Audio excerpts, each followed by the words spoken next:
Halo semuanya, perkenalkan nama saya Fatimah Fadila dari program studi D3 Perhotelan Universitas Asa Indonesia.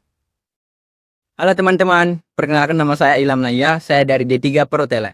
Halo, perkenalkan nama saya Fizri Fanzala dari Prodi D3 Perhotelan Universitas Asa Indonesia. Halo, perkenalkan nama saya Rosa Lebih Pasari, saya dari Prodi D3 Perhotelan. Pengertian ikan. Secara umum, dapat dikatakan bahwa ikan adalah binatang berdarah dingin yang hidup di dua jenis air, yaitu air asin dan air tawar.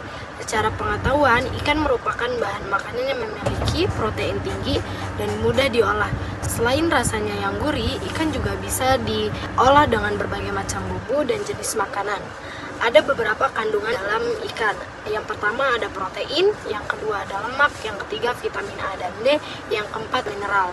Dan ada beberapa contoh ikan air tawar. Ada ikan lele, ikan nila, gurame, patin, ikan emas, gambus, mujair. Yang kedua ada contoh ikan air asin, tuna, ikan kakap, ikan tongkol, ikan tenggiri, ikan salmon. Shellfish, istilah binatang berkulit kerang atau shellfish, meliputi semua binatang berkulit keras yang pada umumnya hidup di air, memiliki tubuh yang lunak dengan kulit yang keras pada bagian luar, yang berfungsi sebagai pelindung atau disebut kerang. Dalam pengolahan makanan, pengertian shellfish mencakup juga binatang-binatang bertubuh lunak lainnya, yang hidup di sela-sela batu karang ataupun pada rongga-rongga batu karang. Binatang ini dapat keluar dari rongga karang dan pindah ke rongga lainnya. Shellfish banyak mengandung vitamin, yodium, dan sodium yang sangat berguna bagi tubuh untuk pertumbuhan tubuh manusia. Bagian daging shellfish banyak yang mengandung zat lemak lebih rendah daripada daging hewan.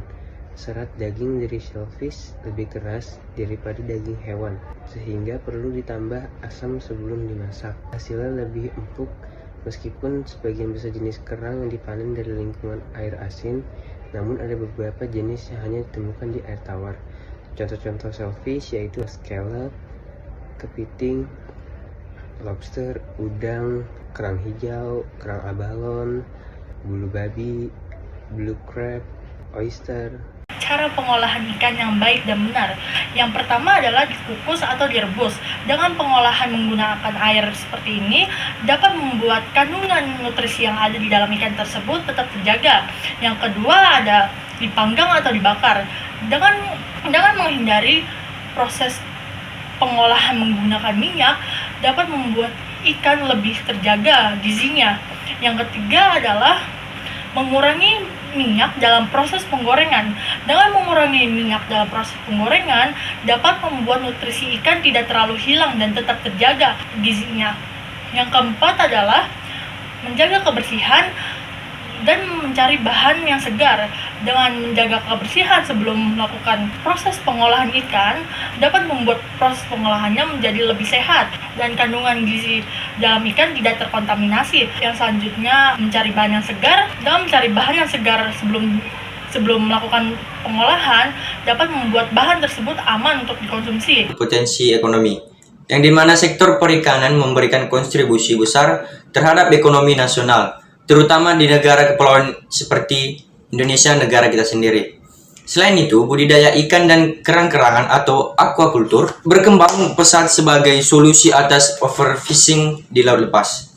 Namun, perhatian terhadap kelestarian lingkungan juga sangat penting. Seperti yang pertama, menghindari penangkapan berlebihan, dan yang kedua, menggunakan alat tangkap ramah lingkungan, dan yang terakhir itu menjaga ekosistem pesisir dan terumbu karang.